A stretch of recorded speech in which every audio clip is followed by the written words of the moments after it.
Hey,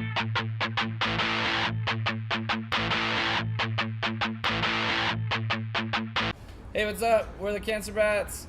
I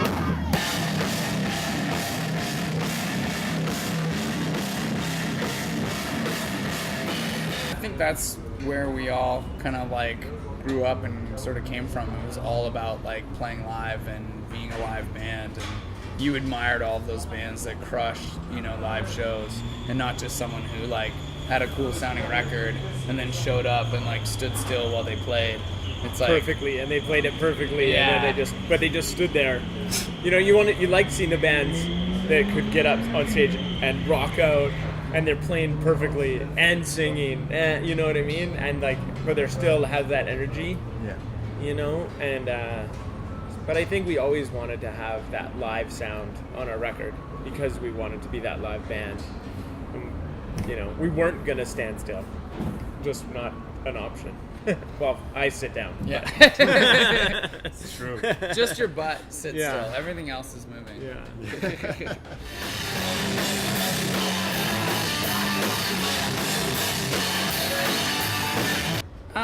I don't know if there was any like specific idea in mind when we started writing. I think just everyone, you know, brought forward ideas, and we were just like banging out different songs every day.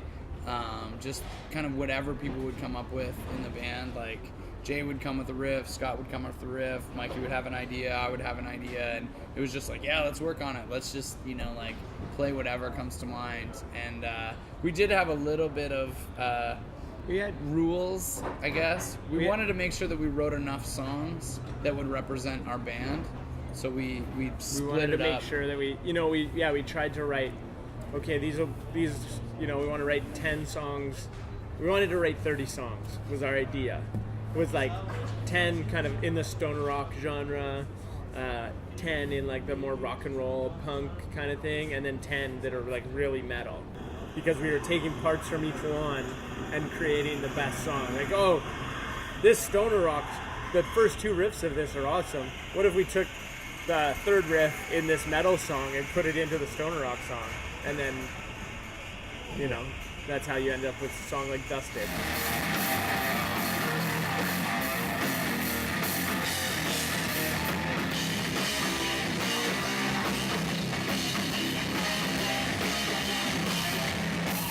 And I mean, we listen to so much different stuff too. It's like, you know, we're listening to all kinds of great stoner rock, and then I'm still listening to Propagandhi and all this like cool punk, you know, who are putting out, you know, like when we were starting to work on the record, the new Failed States by Propagandhi had come out, and it was just like, I was listening to it all the time, and there were songs on it, I was like, there was like a song on like the deluxe edition, and I was like, we've got it, like, this song's so fucking cool. Like, if we could like write a song as cool as this, you know, and where it's just like so fast, and like the lyrics are just so fast, and I was like showing Liam, like, I was like, it's got to be like this, and then I'd put on like old, like this Razor, I don't know if you know the Canadian thrash band, I was like, listen to like how fast he's singing, like you gotta sing like this.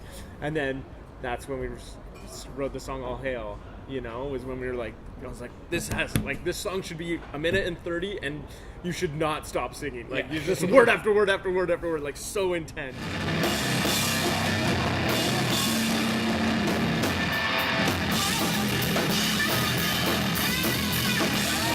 This record, I think more than any other one, felt like, you know, older records, like, or why you would start a band in the first place. Jay came up with the best riff ever, and we're like, we have to make this by default the best song ever. Yeah. You know, because that riff, that first riff was we like have incredible. to like live up to it, and that's what ended up becoming True Zero.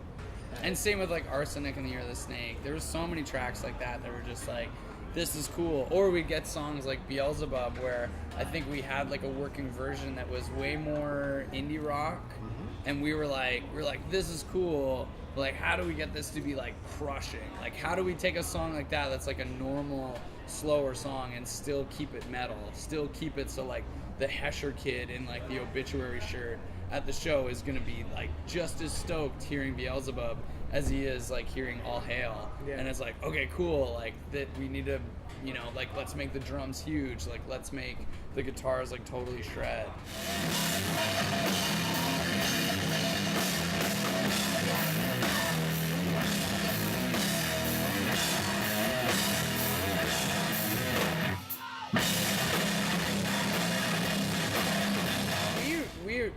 have done a bunch of covers in the past. We always did obscure songs that nobody knew because we liked them. So we did like a Faint cover, and we did like a bunch of different stuff, and then We did a weird Entombed cover. yeah, we did an Entombed song that nobody knows. It's off of this, if the record Same Difference. Ah, yeah, It's I like know. that really rock and roll record they did. Yeah, where we should have covered like Wolverine Blues. You know what I mean? Yeah, Like yeah. it's like one of those things that you only learn after the fact. You're like, we think this is cool, but nobody knows this song. Yeah.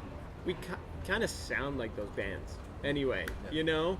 But for us to cover a Beastie Boys song, like we don't sound anything like the Beastie Boys. Yeah. So But it becomes, it becomes something of our own, you know? And But it was also our idea where we were like, if we're gonna cover a song, we should cover like something that every single, like whether you're punk or metal or whatever, everyone should know the song we're covering, so that it's a party.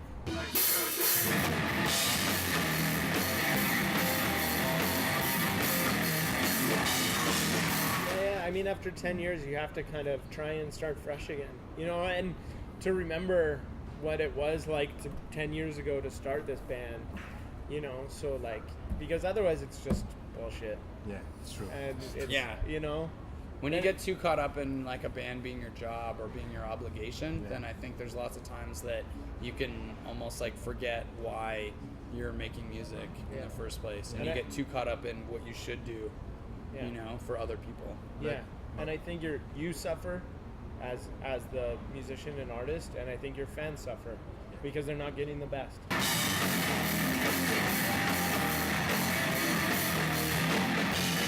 I think we already know that Paris shows are wild, and people here like to party. So it's like we get so excited showing up to a show Yeah. and finding out that it's already sold out and that everyone's gonna go crazy. It's just like, oh yeah, this is sick. This is why we love coming here, you know. So. Parfait. Ouais. Ça va être le cœur ce soir. Au petit bain.